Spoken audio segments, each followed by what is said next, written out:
You there? Can you hear me? Yeah, yeah. Hey, listen, I know this is your interview, and I don't want to step on it. If you say no, I'd like to ask Robert a question, if that's possible. Is that okay?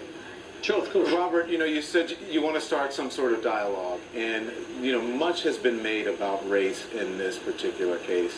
And you, your brother, your family, you have a unique opportunity in this country to address that. What would you like to see happen when it comes to the race, healing the divide, and do you plan to do anything about that, and will you ask your brother to do anything about that?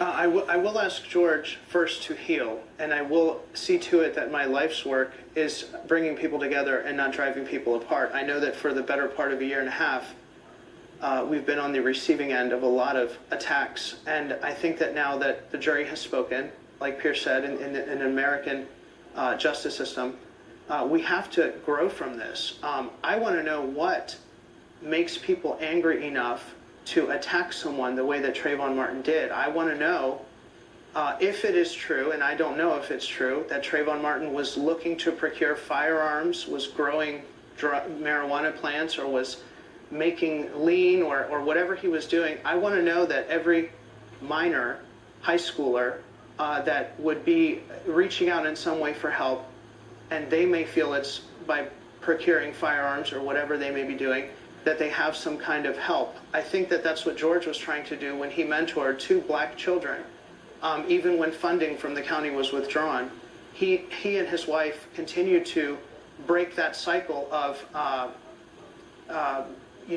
misfortune. These children's father is serving a life sentence in prison. I don't think a lot of people know that about George, and I think that the only way he saw to break that cycle was through service. And service means personal devotion and personal dedication. I wonder how many of these people at rallies calling for George's death, calling for his capture, dead or alive, I wonder how many of them mentored African-American children. I think that it's a time now that going forward that we should start to ask really tough questions about why it was so hard for us to conceive the likelihood that perhaps Trayvon Martin really did attack George this way, and ask tough questions about, are we not willing to accept that because of race? Now, we've been the product of a bicultural love story in our life, and we've wrapped our arms around every race since we were growing up, because the only people around us who were anything like us were black people.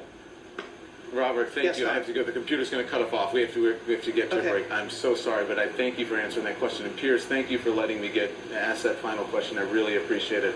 Our coverage is going to continue here in 60 seconds on CNN.